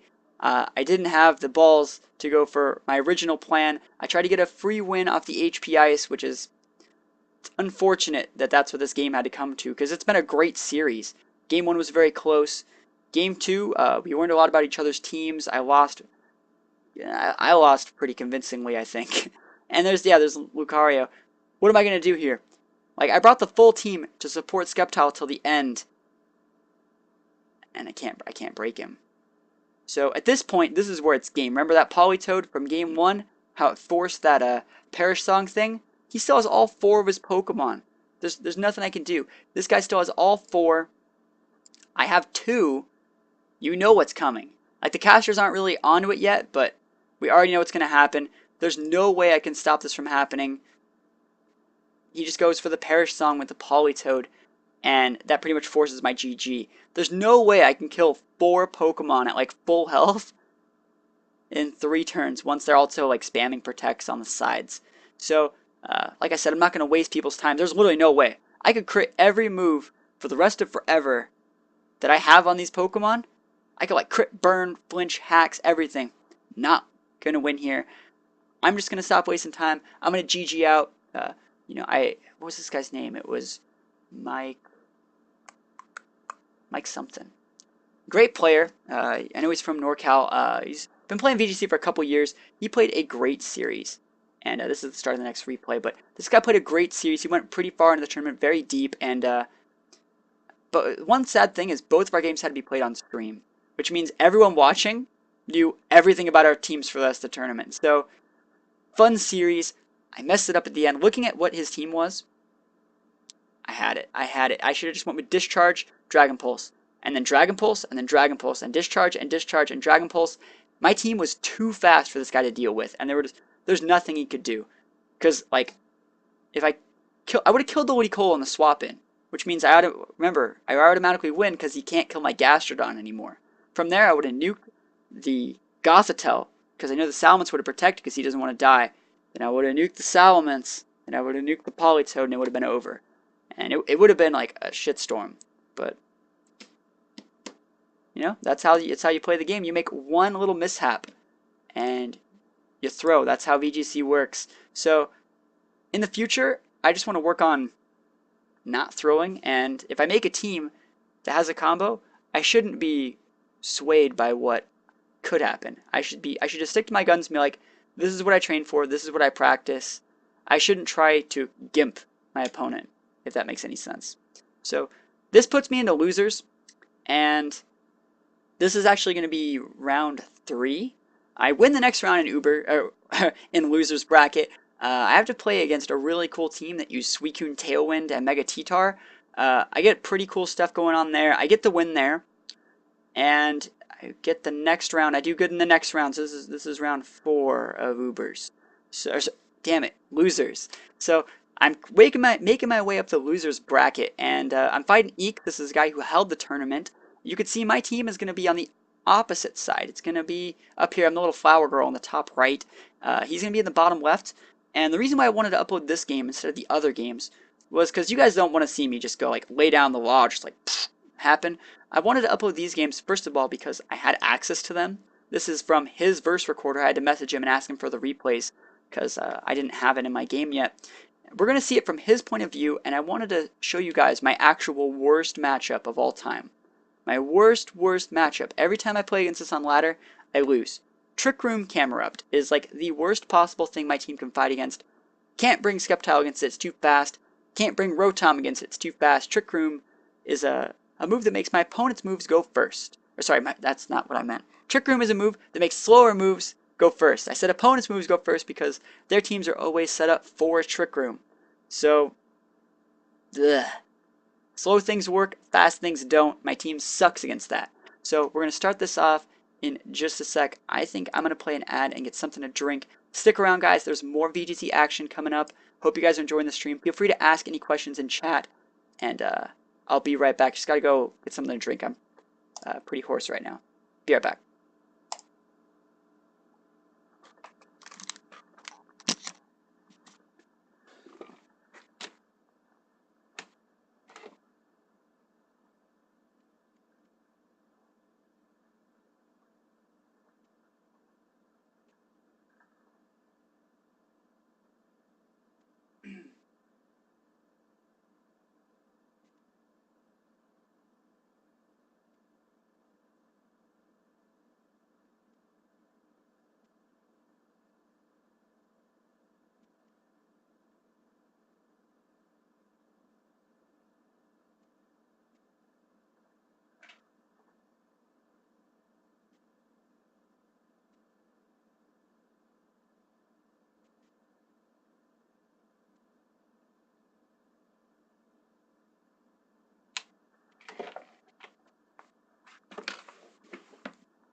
Alright. So, we're going to be getting into round 3 or 4 of losers. And one thing that I want to note is I want to apologize for is I do not have a capture card right now. I use a 3DS. I don't have a capture card for it. I just use my webcam. It's going to be pretty ghetto, but you're generally going to get the point. That's why I like to stream stuff on Showdown. I wish I had a capture card. I would kill for a capture card. Not like kill, but like if I had a capture card, I would stream like 24/7, I think. And I'd be the best streamer of all time. Pokemon Master if I had a capture card. Sadly, I don't. So, yeah. So we're going to look at these battles. I recorded them with my webcam. Did the best I could. Remember, guys, we're going into a battle against Mega Camerupt. For those of you guys that don't know what Mega Camerupt is, super bulky ground fire type. Going to lay down those AoE fire moves, Eruption, Heat Wave, strong stab moves, and Earth Power. Just checks my whole team. There's nothing I can do about it. Can't really break it. We're going to start this game off right here. And this is going to be against Eakes, the person who hosted the actual tournament. So, really cool guy. I've met him a few times at events. And remember, I can't bring Skeptile, I can't bring Rotom. And that's how this goes. You saw my team preview. I'm leading off with I always say Rotom. Leading off with Mamoswine and Lucario. Remember, I'm on the opposite side. So it's going to be looking at it from Eakes' view. I have to switch Lucario here, because he led with 2 things I can't do any damage to at all. I could just go into my Gastrodon. Gastrodon's a good pick against Camerupt, and Gastrodon is potentially slower than Camerupt, which means if my opponent pops a Trick Room, I'm probably going to be faster than him. So Camerupt's going to protect. I'm expecting the Trick Room from the Cresselia. I'm going to try and flinch it with this Icicle Crash. Like, I'm really trying to flinch this guy. 30% chance. Doesn't do any damage. Look how much bulk that thing has. It's crazy. He goes for a Trick Room here. And this is potentially playing into my hands exactly the way I want it to. He's going to have to switch out. And this is confirming that he actually has like 0 speed, and that my Gastrodon is actually slower than what he is. So my Mamoswine's going to protect. My Gastrodon's going to go for Scald on what was Camerupt, what is now Ludicolo, and luckily I get the burn. It's pretty big deal. And my Gastrodon's going to eat a Psyshock, no big deal. So I'm going to pause it right here to answer a couple questions in chat. What's a capture card? A capture card is a thing that like plugs in your DS and lets you stream like your DS, like high quality, like we saw those first games. The first games we saw were all streamed on a capture card. I just like recorded it with like a screen capture thing, but because those were on the official stream. But yeah, capture cards are pretty important. They're pretty expensive too. I wish I had one. All right. Other than that, and the mutated cow, like I said, that's Mega Camerupt. Pretty good Pokemon. Getting back to the game, still a Trick Room up. I have pretty slow Gastrodon on the board, but Gastrodon is not something I want to fight against Ludicolo. So Cresselia is going to go for a Psyshock on my Mamoswine, and both my Pokemon are weak against grass. I'm taking a pretty big risk here. He messes up and goes for a Scald on my Mamoswine instead of a Giga Drain. He should have definitely Giga Drained it. He's actually going to Scald. It's going to get drawn to my Gastrodon, who used Protect, so I won't get the boost. But I do get a critical hit Icicle Crash on this Ludicolo. And remember, guys, the way you play the game at this tournament is if you kill the Ludicolo, you win. You win. What are they going to do? None of these Pokemon can kill my Gastrodon. And that's just how it's going to be. T-Tar is going to come in and start a Sandstorm up. This is really cool. You know, I just said all that stuff about my Gastrodon being invincible. T-Tar plus Helping Hand, I'm expecting him to like Rock Slide or Earthquake or like Crunch. He flings an Iron Ball. Now an Iron Ball is a move that lets you go last. It's the heaviest item in the game, and flings a move that deals damage based on the weight of your item. So it's a 130 base stabbed dark move from T-Tar, boosted 1.5 by Helping Hand. That move could one-shot freaking anything. I don't care if you're like, well, not anything, but like, I think it'd do decent damage to a Shuckle. I think you'd almost one-shot a Shuckle with that thing's so strong. So Gastrodon died, but T-Tar lost his item, and my Mamoswine gets wrecked at the last couple turns of Trick Room are starting to peter out. And I have this Arcanine ready to kill this T-Tar. I thought he was going to protect that turn, so I went for the Flare Blitz over there on the Cresselia. Because remember, I still have Lucario, and he has completely forgotten about it. So I'm thinking if I do decent damage to this Cresselia, get Cresselia low enough to take advantage of, I'll be able to kill T-Tar whenever I want. That's just the plan. So at this point, Trick Room's going to wear out, which means my Pokemon are both back to being faster, being in charge. T-Tar's going to protect. I'm obviously going to expect him to protect. That was the most obvious thing. I kept him honest with my Lucario. Just went for a Flare Blitz right here, and it's right here that I've pretty much won the game. Cresselia is going to go down. There's no more Trick Room. He has Camerupt, and he has T-Tar left. Now remember, both my Pokemon have Close Combat. 4 times effective against T-Tar, decent damage against Camerupt, and the game that I said was unwinnable,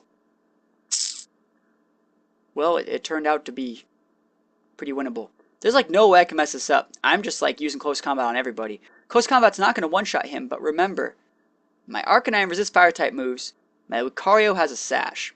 I'm going to go for a Flare Blitz right here. I just wanted to do it. I didn't want to show Close Combat on my Arcanine until I had to, which is why I went for the Flare Blitz. I actually thought it would kill, and there was like no way I could really lose here. Looking back on it, I probably should have just Extreme Speeded it or Close Combated it or something. Doesn't matter. Still got my Sash right here, and yeah. Like, I probably could have potentially lost there if I messed it up a little bit more, but I didn't want to show my Close Combat until the end, and I didn't want to show Arcanine's, at this point, I didn't want to show Arcanine's Extreme Speed, so I just went for the Close Combat right there. So, I showed Close Combat instead of showing Extreme Speed. I played really awkward at the end. It might have had something to do with the fact that both these Pokemon have the same moveset. I don't remember if it was like, I might have used Extreme Speed with the wrong one or something. I don't know, it doesn't matter. I won the game. We're going to be going into game 2. And remember, Remember, guys, if this was a VGC, I won. I beat this guy. I beat him. That's the one. That's the format. I didn't even have to bring my Mega. So, going into game 2, you can see where this is probably going to be going. I'm going to try and lead off with my combo, my Rotom Sceptile. Bring that Gastrodon, bring Arcanine. I think I'm in a good spot. You know, I tweaked it up a little bit, took out Lucario. Lucario did work, but like it can't do anything against Cresselia or Salamence, which we see this guy has. So we're going to get into the game and see what happens.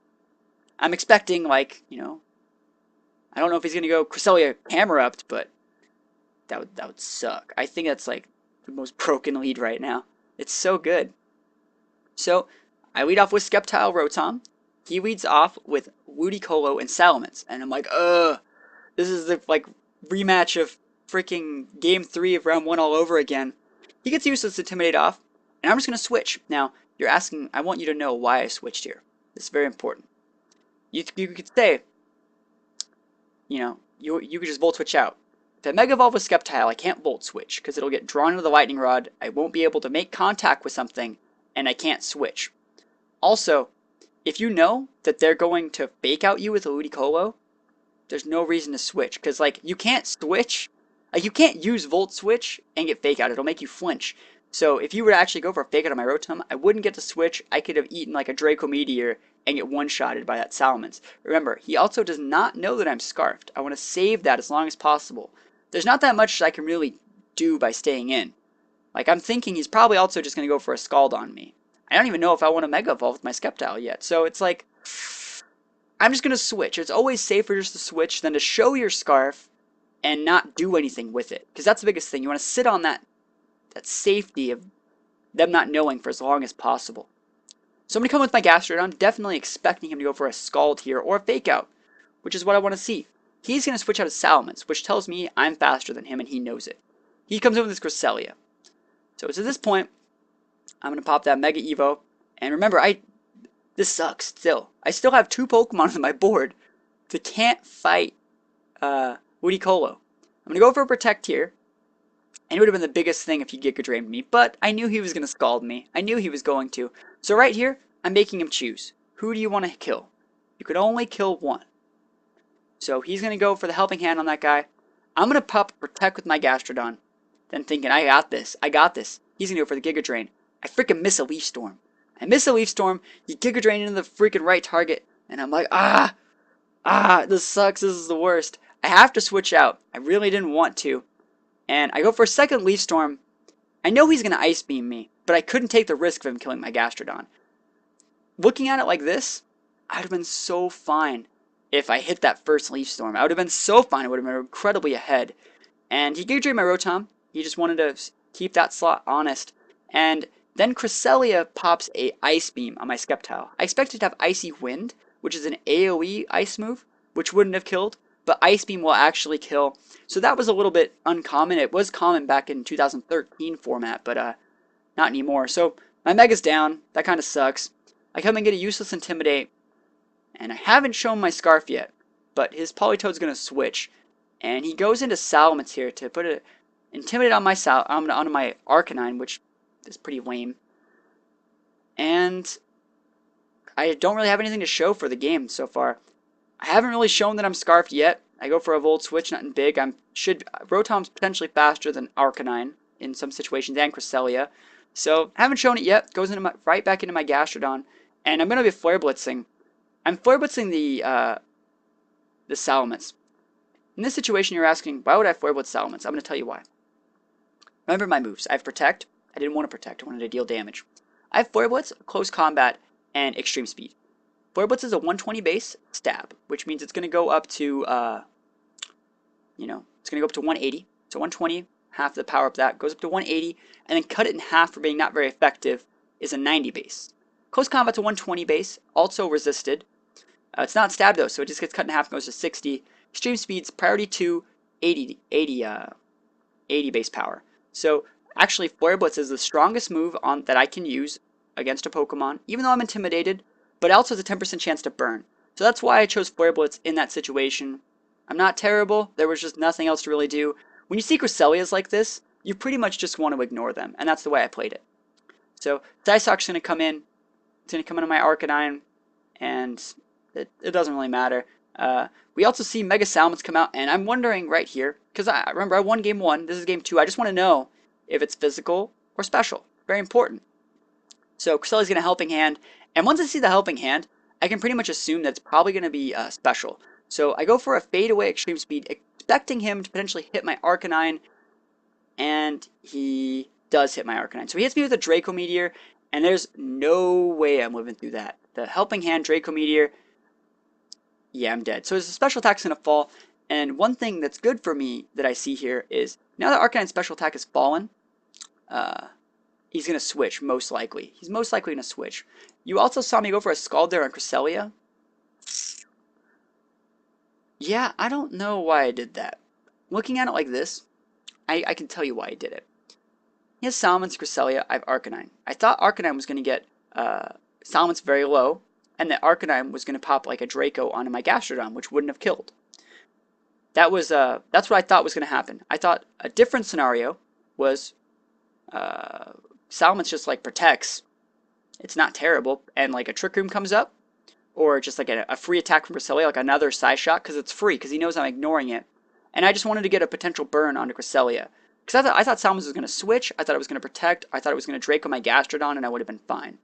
So I thought in all those situations, Gastrodon has no chance to make contact with Salamence anyways. I'm just going to Scald the Cresselia in case he switches, or in case I get a burn, 30% chance. That's why I went for that. Probably could have looked back at it and just Ice Beam the Salamence, but I made a greedy play trying to go for 2 targets instead of like nuking one like I should have, which would normally be a greedy play. Kind of weird. So I come with my Rotom here, and I see the Metagross, and I probably could have went for the Overheat, but remember, you don't want to use Overheat when you only got like a couple Pokemon left. It makes you pretty much useless. And I go for Muddy Water here. So Muddy Water Discharge, double AoE, and I'm just trying to get some stuff done. And that was the Metagross switched in, which pretty much why he took 2 discharges there. Get a Paralyze on the Cresselia, that's pretty good. He's going to proc his Citrus Barriers, covering a quarter of his HP. And this is where Metagross Zen Headbutt actually hits. It's going to take out my Rotom. And that's pretty much like the hopes of me winning this game. So, Rotom, it's not cut out for this world. And Cresselia gets an attack with the Psy Shock. Remember, our Psy Shock is a move that hits the target's defense instead of their special defense. So, I get the last Muddy Water off. It's going to critical hit Metagross. Don't really need it. And at this point, you know, the game's pretty much over. There's not really that much I can do here. So I just GG out. So that was game 2. And my combo didn't work against this team. Rotom Sceptile was bad. Especially against like that. Salamence and Ludicolo are taking it to me. And that's one of the things I wanted to talk about for this tournament. Like, not only did this guy have the camera up, which is my biggest counter, he has like my second biggest counter in like Salamence and Ludicolo. With the bulky Cresselia to like check my Lucario. It's just really like, it's got a really good team. That's all I got to say about it. Really great team, really great player. Going into game 3. This is not game 3. Oh wait, shoot. We don't have game 3. Yeah, I was waiting for Eakes to message me the battle code for game 3. Because he sent me all 3 codes, but he sent me the wrong code for game 3, so it didn't work. So, I don't have game 3. Game 3, I lost. That's where I was eliminated from the tournament. And you may be wondering, like, why are you uploading, or why are you streaming all games that you lose? Well, those are the games that you learn from. You don't really learn stuff just like slamming, you know, victories on people. You learn stuff from, like, losses. And you see why you lost, what you can do to stop losing in the future. So that's why I went to show the games that I lost. I showed a couple where I won. I won the first series in every single round that I played at that tournament, which means I probably would have won it if it was like an actual VGC, because you only play best of 1s. Anyways, that was my tournament. I only showed my losses, so you lose twice, you're out. I won a couple of rounds in losers, and then I finally lost in the 2-1 in round 3 of losers. So that is all of my games for the Invitational that I wanted to show. I hope you guys actually learned something about playing VGC, at least with my style of team. I went pretty in-depth in announcing it. the next few things I have to do are going to be replays that I just played on Battle Spot after the tournament. So I was like, man, I had a pretty bad matchup against this type of team. What should I do to change it? I looked at the replays a few times, and I looked at my play, and I went back, and I was like, all right, I'm going to ladder with this team, and with all the knowledge I have after analyzing my replays, what can I do to play safer and better? Because it looks like my Skeptile is just like left high and dry every single game I play, and I don't know if that's just how Skeptile has to be played or not, but I wanted to, number one, protect my Skeptile a lot more than I was doing, and number two, I wanted to try and activate my Arcanine's weakness policy a lot more. So I wanted to accomplish those two things. I have 3 more replays to show you guys, and we're going to start this next one up. This is just a battle I played on the Battle Spot ladder. And just one sec.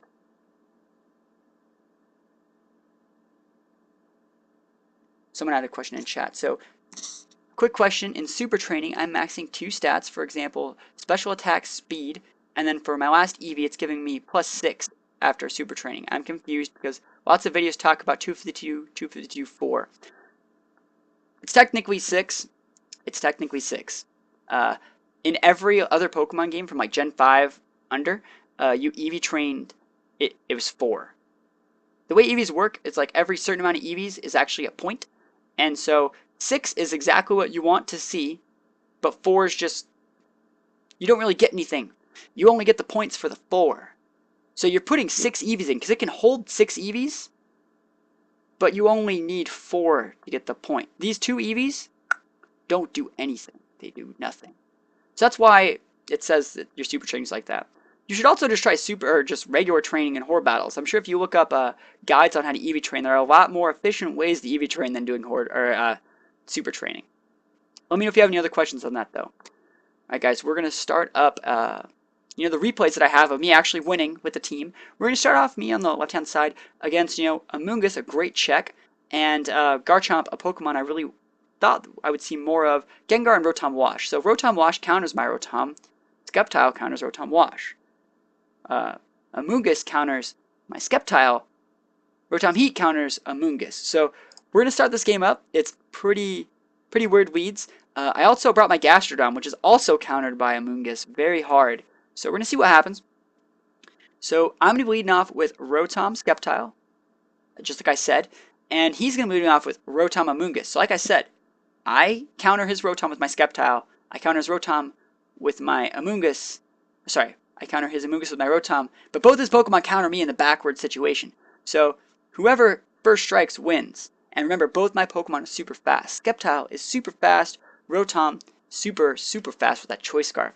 So I actually get to hit my Leaf Storm off on this Rotom. It's going to one-shot it. That's pretty much why I like Skeptile. It one-shots Rotom Wash. And Rotom Wash was probably my biggest problem in the 2014 metagame. It is so bulky, and they always have a Citrus. Hard to one-shot him. So right here, we see Gengar come out. Gengar is a really weird Pokemon to see if it's not a Mega. And I didn't think it was a Mega for this guy's team. I thought it was probably going to be Sashed, but I was just assuming. That's what I like to assume when I see a Gengar, is that they're Sashed. So Gengar is going to come in. I know that Skeptile is very weak to Poison-type moves, which this guy has 2 of. I also have a Pokemon on my team that resists Poison-type moves. I have 2 of them. I have Gastrodon and Mamoswine. So what I'm going to do is I'm going to switch to Mamoswine. Now, not Mamoswine. I'm going to switch to Gastrodon. And I'm going to go for an Overheat onto this Amoonguss. Now, if this Overheat hits, Amoonguss is dead, and I get this free switch off into my Gastrodon, and then he's out of checks for it. So, Overheat, luckily it does hit. I hit with Overheat and Leaf Storm this game. It was pretty cool. It's pretty much always going to get the one shot on that Amoonguss. It's Stab, super effective, modest Rotom. It's pretty much pretty strong. So, and then the Sludge Bomb comes in, not on my Gastrodon, but onto Rotom. So he knows that I'm Scarfed now. The cat's out of the bag. We see Garchomp come in. I have to switch now. I'm at -2 special attack. I don't want to fight either of these guys. I'm going to come with my Arcanine here. Now remember, what was the number one thing I wanted to accomplish in this game? I wanted to protect my Skeptile more.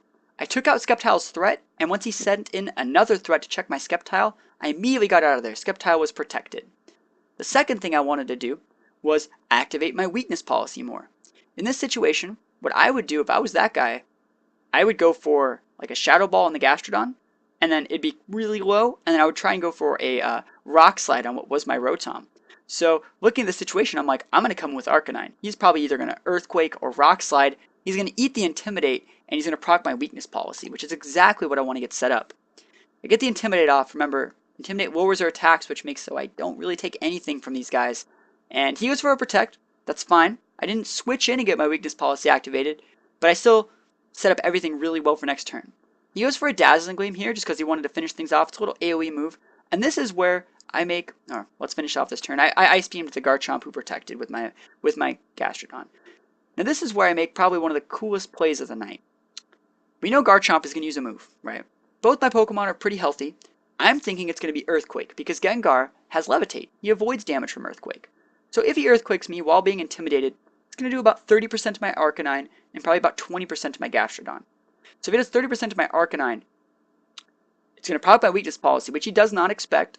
We know Gengar is going to hit Gastrodon because we know Gastrodon's the Pokemon that can kill Garchomp. He's not scared of my Arcanine. And we already know that Gengar is going to go before Arcanine. So if Garchomp uses Earthquake, it's going to do 30%, 20%. He's then going to hit my Gastrodon with a Shadow Ball, proccing its Citrus Berry, but not killing it. And then Arcanine is going to one-shot Gengar with a Flare Blitz, and Gastrodon is going to one-shot potentially Garchomp with an Ice Beam. That's the plan I played out 2 or 3 turns ahead to set up for this game. And we're going to go for it. Arcanine's going to protect. I'm just making sure. And we're going to see Earthquake come out. I'm just checking to see if he has the Earthquake on Garchomp instead if he wants to go for like a different type of move. Earthquake's not doing that much. So we're scouting the Earthquake. We see the Shadow Ball right here. And we're going to proc the Citrus Berry. And right here, this is where it's going to happen.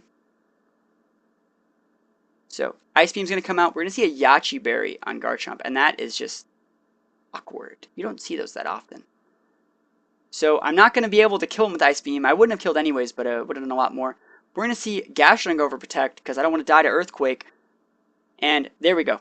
Earthquake's going to come out from Garchomp. He's going to try and finish me off this turn. It's not doing that much. It's going to be hitting solo on my Arcanine. And because he's intimidated, it's not doing all that much. It's going to proc my Weakness Policy, give me a ×2 attack and special attack. Arcanine does have a decent special attack. If I had HP Ice, it might be an option. And since I know he's going to be targeting my Gastrodon, I just went for a Flare Blitz on his Gengar. Gengar's going to get one-shotted. We see that he doesn't have a Sash, which was kind of weird. I don't know what item he had. I'm going to hit really low, and I think Garchomp's his last Pokemon. So what I'm going to do here is I'm going to switch out my Gastrodon. I know he's going to Earthquake, so even if this Extreme Speed doesn't kill, even though I know it will, I'm ready to use a super fast HP Ice to finish off this game as quick as possible and not waste both players' times. Because when you're playing on Wi-Fi, if you can, you want to finish games off as quick as possible, just in case a disconnect happens. So I finish off the Arcanine with the Garchomp with Extreme Speed. My Arcanine is going to go down, but I accomplished exactly what I wanted to do that game. I protected my Sceptile perfectly. I didn't even have to send it back out. I could have sent it out and like destroyed that Gengar, destroyed the Garchomp, and won the game. But I protected it, which is what I wanted to do. I saved it after it did its job, and then I procced my Weakness Policy with my Arcanine, and I got the job done. So that was game 1 that I have just from a Battle Spot game that I played. It was pretty cool. I played all 3 of these games in a row. And this is going to be a second game. I'm going to lead with Rotom Sceptile. That is my favorite lead for this team. And I just think it makes the most sense. We're leading off against Politoed Kangaskhan. And we're going to see how this goes. So Politoed Kangaskhan is pretty decent lead. But I'm not really that scared of it because there's no Ludicolo, which means I can just bring my Gastrodon and win the game. That's the way I'm looking at it. So Politoed Kangaskhan's going to come out. It's going to start the rain, which means I'm not using Overheat for a while. But against this type of team, I don't really have to use Overheat. We're going to see Sceptile and Rotom. I can go for Discharge. I can go for the Switch here. I'm actually going to go for the Switch now. Remember, like I said before, if you think there's potential of your Rotom getting Fake Outed, but you always want to switch it. So what could happen here is Kangaskhan could go for a Fake Out of my Rotom, and Politoed could go for a Scald on my Rotom. So effectively just killing it, never letting it get a chance to do anything. You can ignore the Sceptile for a turn because generally Sceptiles mostly just protect first turn. So I'm switching out the Rotom instead of Volt switching because I want to switch into my Gastrodon to get the Storm Drain proc. So I switch into Gastrodon, comes out right here. And the Mega Evolutions are going to happen right now based off speed, so Sceptile is going to go first. super big Mega right there. Gains Lightning Rod ability, like I've said a million times tonight. And then we see Kangaskhan pop its Mega. It's definitely expected here. And bam. So Kangaskhan's Mega. And I don't know if it's going to fake out, but I'm definitely prepared either way if it does. So Sceptile's going to protect. I would take like half HP from that fake out, so I'm protected there. He goes for the fake out on what was my Rotom, which means I made the right choice just hard switching instead of Volt switching. And he goes for an Ice Beam on my Sceptile, so I know he has Ice Beam. So right here, remember I want to protect Sceptile. I think if I kill the Politoed, that was like his only check to my Sceptile. He didn't have anything else that really checked it. Because I know he's going to go after the Gastrodon, because he has to kill Gastrodon to win. So, I go for a Leaf Storm on Politoed, I miss. 90% accuracy move, misses Leaf Storm, second one of the night, and it's hard to be protected when you just miss a Leaf Storm. His Kangaskhan's going to come in, it's going to go for a pretty big return on my Gastrodon. It's going to proc my Citrus Berry and pretty much nullify me even using a Citrus Berry. Second hit's going to get me in the lower yellow, and you know that I'm going to eat this Ice Beam and go down. In this game, I thought I did a good job protecting it, but you got to hit your moves to protect it. If I would have been able to use the Leaf Storm on Politoed, I would have switched out into like a secondary Pokemon and, just walled out this Kangaskhan because we get the burn here. So, if I would have killed Politoed right there, this game would have been over like next turn. It's going to be a bit longer just because, obviously, I missed a Leaf Storm. Kind of sucks. Have to come in with Rotom here. Going to go for a Discharge here. Obviously, my Gastrodon is going to avoid the damage, and I'm going to deal pretty big damage to both this Pokemon. I get a Paralyze on Politoed, which is what I really like to see. Kangaskhan's going to go for a return. Remember, he is burned, so his attacks are doing a lot less. I'm in a very good spot. And Politoed used Scald. He really thought that the return was going to kill my Gastrodon. I knew I would have lived. He procs my Storm Drain, makes me super strong, and I get a Muddy Water off. Sucks I miss on a Politoed. It's not a 100% accuracy move, but I can kill Kangaskhan, which makes it so my Gastrodon will potentially live another turn. So he's going to come in with Garchomp here. Now this is a weird situation. I kind of want to Discharge here because I want that Politoed dead. But he might Earthquake and just kill his own Politoed to kill my Gastrodon. He could also just Dragon Claw. He could like Dragon Claw Scald. I would be screwed. So we're going to see what I go for here. Garchomp's just going to pop a Protect. First turn. Bam. Protected. And Gastrodon's going to go for a Protect. I want to stay as safe as possible. And I went for the option of Discharging here. I realized that Garchomp couldn't do that much damage to me. And if I kill Politoed, doesn't matter if Gastrodon's dead, because it doesn't matter. Once I kill Politoed, Rotom can play. So it's at this point, Whimsicott comes out. Now, I can HP Ice Garchomp, and I can HP Ice and Overheat Whimsicott. So I decide I have to switch to use a different move later, because remember, Choice Scarf locks me into Discharge, which is bad against both them. I come in with Arcanine here. Decent choice to come in with. It's going to get Intimidate off on that Garchomp, and we're going to do the same thing we did last turn. Where knowing that Whimsicott's probably not going to be too eager to do anything. Worst case scenario was a fake out. We know the Garchomp's going to Rock Slide here. So Rock Slide's going to come in on the switch into my Arcanine. Remember, he's intimidated. He's not stabbing that move. It's not even doing 10%. He's going to proc my Weakness Policy. And even though it's raining, like my Arcanine is on a freaking tear right now. We also get an Ice Beam off on that Garchomp. It is going to kill because I have the Storm Drain procs too. So Garchomp goes down. Weakness Policy goes off. Sadly, Sceptile died, but this game's just going exactly the way I want it. You see I go for a Extreme Speed onto Whimsicott. I didn't want to get Prankster like Stun Spored, because Whimsicott does get Prankster and a bunch of other moves that have Priority 1. I want to go with a Priority 2 move just to keep him honest and make sure he couldn't do anything. It's at this point I go for a second Extreme Speed. It's almost going to kill, and since it's raining, I didn't want to go for an Overheat. Overheat can also miss. I'm just going to go for an HP Ice. It's super effective. I'll finish him off with that. So that game played very slop. I don't think I did anything wrong in the start of the game. I just missed the Leaf Storm. Other than that, I feel I played very well. I switched in correctly, switched out correctly, and got that Weakness Policy boost, which was what I was all about. So that game was great. Going into the last game of the night, guys, I hope you guys have had a great time and hope you guys have learned something. We're going to see my team on the left-hand side. This is a team where I don't bring Sceptile. Like I said, I usually like to bring it, but some teams you just can't bring it, especially when they got those Politoads and those Sylveons, and the Landorus, and the Politoed. This guy has 4 moves that can one-shot my Sceptile. Sceptile's not the right choice here. We're going to lead off with, I think, Rotom. Rotom Arcanine, which makes no sense. This lead, I only lead with this when I'm making the biggest bait of all time. So right here, this is technically a terrible lead. They have no synergy together. I can't discharge. They're both fire types. They're both weak against rock. It's terrible. Both weak against water. So the best thing to do here is try and get Intimidate off on Landorus, which I didn't see. And if you lived with Landorus, I would have stayed in with something. But the point of this lead is to bait them to use a water type attack, which he has 2 of. Like, if I were him, I would think, dude, I could double Scald here. And wouldn't that be sweet? If I switched in my Gastrodon into a double Storm Drain Scald and got off a Discharge, wouldn't that be sweet? I'm opting to switch out with my Rotom, though, because I don't want to eat a Fake Out. Come in with Gastrodon here, because I know some Water attack is coming. So, Fake Out's going to come off. It's going to be on Arcanine, so he actually made the correct choice. And he goes for a Scald. Going to proc my Storm Drain, be exactly where I want to be right here. And we've seen this before in the same tournament from round 1.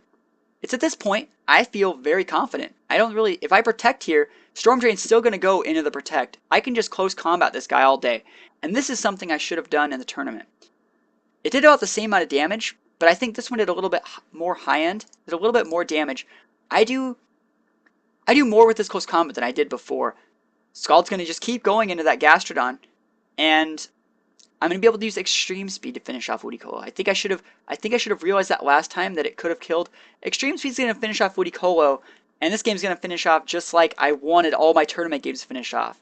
He's going to proc my Storm Drain again because he didn't think I was going to be able to kill him with Arcanine, and he thought he was going to kill my Gastrodon. I get a +2 Scald off onto this guy, and I'm going to proc an Eject button, which means even though he already attacked, it's going to make him switch, which means his choice item, or he can use a different move later. And he's going to come in with Sylveon. Sylveon is a fairy type that has big AoE moves, and Landorus getting a pretty big Intimidate off onto my Arcanine. Kind of sucks to see it. You know, we can Earthquake me do a lot. Rock Slide's going to do a decent amount. I'm going to Protect here. I'm thinking, if he Rock Slides or Earthquakes, I'll just kill him. If he U-turns on my Gastrodon, I'll just kill something else. So, we're going to see him U-turn off onto my Gastrodon. He made the right choice there, U-turning into Gastrodon. Definitely the right pick. Goes into Politoed again. And Hyper Voice is going to come out. Remember, my Arcanine is protected, so if Gastrodon lives, I'm going to have a decent turn here. It's going to proc my Citrus Berry.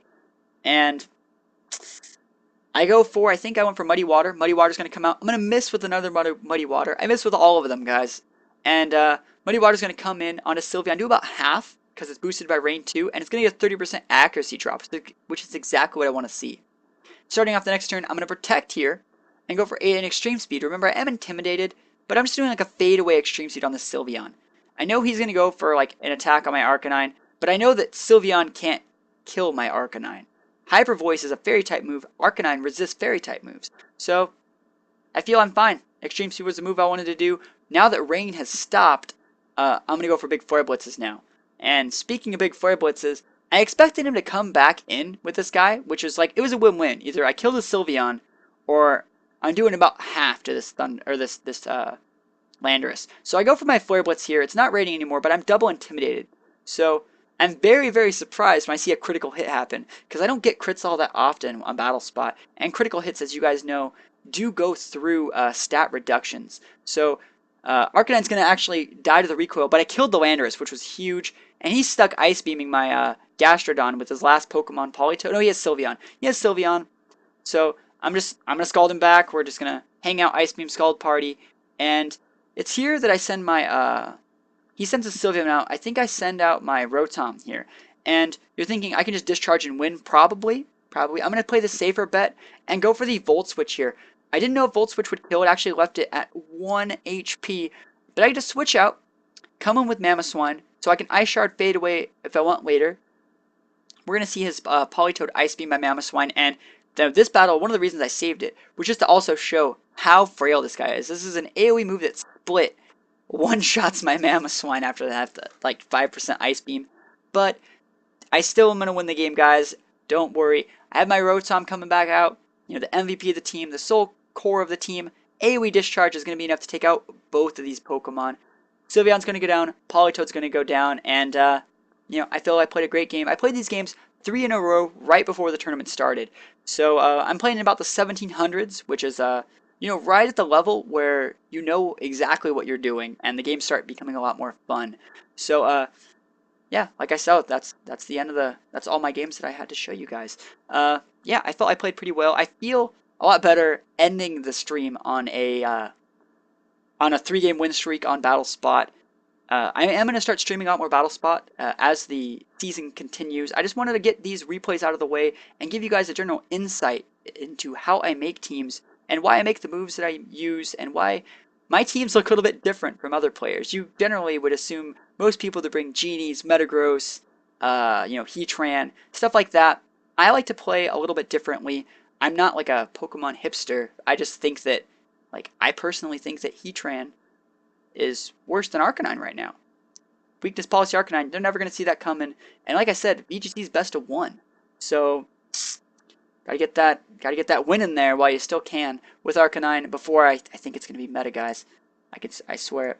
So guys, thank you for coming on to my stream. I might stream later tonight. I might just stream later tonight. I know I wanted to stream my normal like 2.5 or 2 hour stream that I got done with, and yeah, thank you guys for watching the stream. Like I said, I really appreciate it. Definitely check out my Twitter, my YouTube, also my wonderful sponsors. You can see they've been playing like on like a 3 second loop all stream. They're right under my webcam. Definitely check out Enemy Esports, and thanks guys for tuning into Azubu to watch this stream. I don't really have anything else to say. I wish I did better at the tournament. I wish I did better at the tournament, but you can't win all of them. So back to the drawing board. I'm coming out with a super cool team next week. I know you guys are going to be super psyched to see it. I'm already working on it. I'm breeding the stuff for it. And this team looks to be the best team that I've ever made. So be sure to get your hype up for that. It's going to be using Mega Glade. Leaving you guys with that, leaving you guys your own devices to think about how Mega Glade's going to be used. I'm going to turn the stream off. Thank you guys for coming by. I really appreciate it. I'll see you guys next time. Peace out.